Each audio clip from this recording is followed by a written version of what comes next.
José Alberto Palma. Historia negra de la medicina. Capítulo 4. El exterminio de las momias. Londres, abril de 1821. Aquí está el gran protagonista de la tarde. La persona que ha hecho posible esta magnífica exposición. Mire la gran cantidad de público que ha acudido. Una exposición faraónica, si me permite la expresión, querido amigo.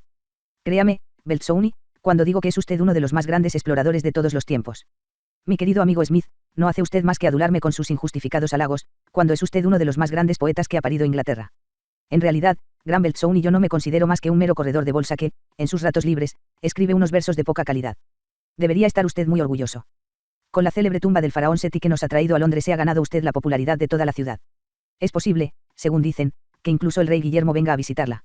Este, mi querido amigo, es el descubrimiento de toda una vida. En efecto, es un hallazgo verdaderamente hermoso. Le confesaré, mi apreciado Smith, que, cuando puse mis pies en la tumba por primera vez creí estar viviendo un sueño. Oro, diamantes y todo tipo de joyas.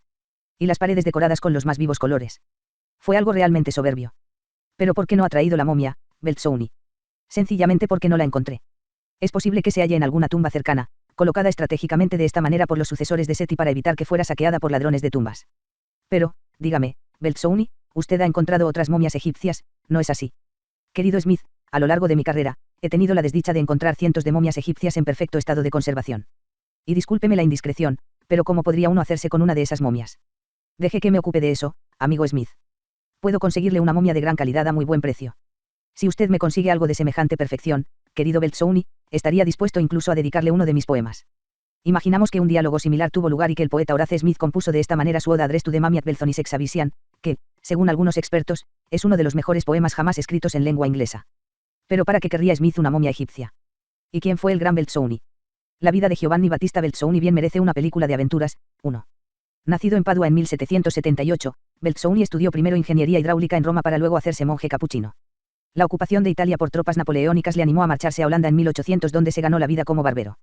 En 1803 viajó hasta Inglaterra, donde se unió a un circo ambulante donde divertía al público con sus dotes de forzudo. Tras intentar, sin éxito, vender uno de sus ingenios hidráulicos a Ali Pacha en Malta, Belzoni acabó en Egipto, donde trabó amistad con el cónsul británico. Allí, el ingeniero monje barbero empresario circense encontró su verdadera vocación. Hoy en día Belzoni es recordado como uno de los mayores saqueadores de tumbas que Egipto haya conocido. O eso, al menos, piensan muchos egiptólogos, a pesar de que Belzoni hizo descubrimientos asombrosos. Su mayor logro fue el hallazgo, en 1817, del sepulcro del faraón Seti, posiblemente la tumba más bella y mejor conservada de todo Egipto. Sin embargo, a lo largo de su vida como explorador y aventurero, Belzoni encontró decenas de momias que envió a Inglaterra y no precisamente para ser expuestas en un museo, sino para ser utilizadas como tratamiento médico. Pero Belzoni no fue el primero que exportó momias a Europa. Desde la Edad Media hasta principios del siglo XX, centenares de miles de momias llegaron al viejo continente. El origen de este extraño hecho es difícil de localizar. Se sabe que los médicos griegos utilizaban productos derivados del petróleo que se recogían a orillas del Mar Muerto, también llamado lago Aspaltites. Estos productos se denominaban betún de Judea, bitumen, o asfalto, por provenir del lago Aspaltites. Según los romanos Plinio el Viejo y Dioscórides, estas sustancias se utilizaron para el tratamiento de una gran variedad de enfermedades, desde los dolores de muelas hasta las cataratas. El sabio medieval Constantino el Africano también alababa los efectos del bitumen, considerándolo una panacea. En efecto, el bitumen debió de ser un producto altamente solicitado, pues en la Edad Media su demanda superó ampliamente la producción natural del Mar Muerto. Dejó por ello de haber bitumen en las farmacias europeas. No, porque los boticarios y mercaderes tuvieron buena cuenta de utilizar otros productos para fabricar sucedáneos. Uno de estos productos fueron las momias egipcias. Existía la creencia errónea de que, en Egipto, los cuerpos embalsamados eran embadurnados con bitumen, ya que la carne de estas momias era de un color negro intenso como el betún. En realidad, era el paso del tiempo el que oscurecía los cuerpos y no la utilización de tintes o pinturas. Pero eso no importaba, los cuerpos momificados proporcionaron una oferta alternativa de una sustancia cada vez más difícil de encontrar. Como bitumen en persa se decía mam o mumilla, algunas variantes de estos términos comenzaron a utilizarse para denominar el bitumen que era supuestamente utilizado para embadurnar a los cadáveres. Finalmente, estos términos persas se aplicaron para denominar a los cadáveres en sí, dando lugar al significado de momia utilizado en la actualidad. 2. Se creía, pues, que la carne de momia curaba y se empleó ampliamente como medicina. La momia triturada y convertida en polvo fue la aspirina de la Edad Media, Renacimiento e Ilustración. La creencia de que, no ya el betún, sino la carne de momia era un tratamiento excelente para cualquier enfermedad fue principalmente sustentada por Paracelso, médico suizo del siglo XVI, quien consideraba que el espíritu y la fuerza de la persona fallecida irían a parar a todo aquel que comiera su carne. El rey Francisco I de Francia viajaba siempre con un tarro con polvos y trocitos de carne de momia para comer. Su nuera, Catalina de Médicis, envió unos emisarios a Egipto en 1549 con el fin de conseguir momias de calidad. Bien entrado el siglo XVIII, la momia se prescribía con entusiasmo para tratar la tos, infecciones uterinas, partos laboriosos, histeria, dolores de huesos, disentería, diarrea, dolores de cabeza o epilepsia. El comercio de momias enriqueció a los saqueadores de tumbas. Y, tal y como sucedió con el asfalto del Mar Muerto, cuando las momias egipcias escasearon, los comerciantes momificaron cadáveres de esclavos, muertos anónimos, ajusticiados, borrachos fallecidos en las calles o incluso animales. 3. Aquellos que no podían conseguir un cuerpo momificado íntegro debían conformarse únicamente con partes del cuerpo, como las manos. Así, a la mano muerta, es decir, a la mano cortada a un muerto, normalmente un ajusticiado, se le atribuyeron propiedades medicinales y mágicas en la Europa medieval. Debido a la baja disponibilidad de manos enteras, también se llevaron a cabo estas prácticas con los dedos muertos. Las manos eran, en muchas ocasiones, cortadas al cadáver por el propio verdugo, quien las vendía al mejor postor para obtener ingresos adicionales. Se creía que las manos muertas de los niños eran particularmente curativas para el bocio y otras enfermedades del cuello. Las manos muertas momificadas o conservadas en formol eran objetos muy apreciados por alquimistas y coleccionistas. 4. Sin embargo, no todo el mundo estaba convencido de las bondades de la carne de momia ni tampoco de las manos o dedos, y no eran infrecuentes que su consumo tuviese connotaciones negativas.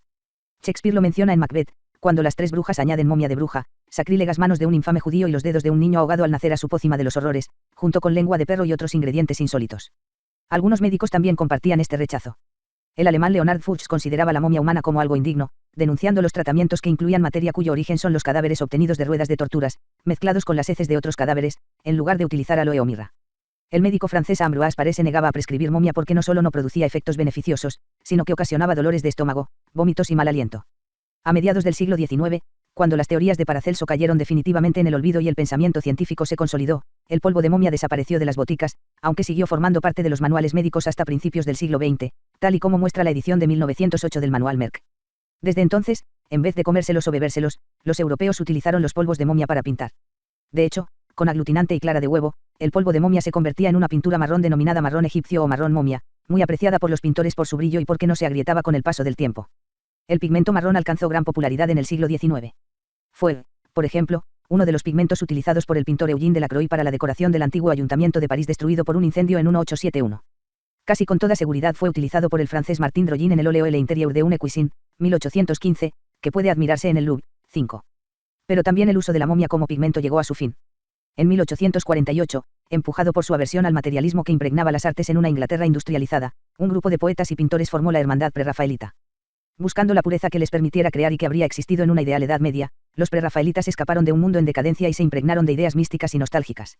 Uno de los miembros de esta hermandad fue el pintor Edward Burne-Jones, quien, con certeza, utilizó el marrón momia en sus cuadros.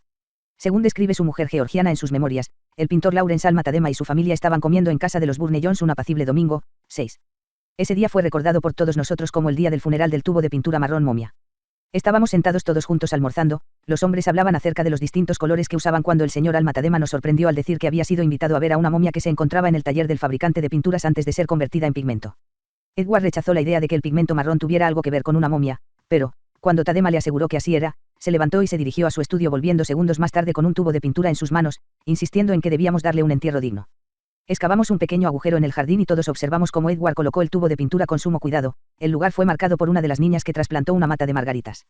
La reacción de Burne-Jones era reflejo del creciente malestar que existía en la sociedad con respecto al uso de las momias. En parte debido a sus orígenes siniestros, en parte por la importancia cultural, arqueológica y antropológica de las momias, y en parte por la dificultad para obtenerlas, el uso del pigmento dejó de usarse definitivamente a principios del siglo XX. El fabricante del marrón momia, C. Robertson, cesó su producción en 1964. En una entrevista aparecida en la revista Time, 2 de octubre de 1964, confesó que nos hemos quedado sin momias, quizá tengamos unos pocos miembros por algún rincón de la fábrica, pero, desde luego, no son suficientes para fabricar más pintura. 7. La fascinación por el antiguo Egipto también ha llegado a nuestros días, si bien, como es natural, ya no utilizamos las momias para curar enfermedades. Parte de esta fascinación es fácilmente entendible. Las pirámides son obras de dimensiones colosales y, todavía hoy, seguimos preguntándonos cómo fueron construidas. El arte egipcio es asombroso y se encuentra en un excelente estado de conservación, protegido por el clima seco de Egipto. A jóvenes y mayores les seduce escuchar historias de los aventureros que descubrieron la tumba de Tutankamón o de cualquier otro faraón. Y, por supuesto, las momias. ¿Por qué producen las momias tal fascinación? ¿Acaso la respuesta tenga que ver con la envidia? Miramos una momia, una persona que, aunque fallecida hace 3000 años, sigue siendo más o menos reconocible porque no se ha convertido en polvo, desafiando las palabras de Dios a Adán: polvo eres y en polvo te convertirás. Es como si, de alguna manera, las momias hubiesen engañado a la muerte. Entonces, admirados y maravillados nos preguntamos si es posible ser inmortales. Y, quizá por eso, miles de personas comieron carne de momia a lo largo de los siglos.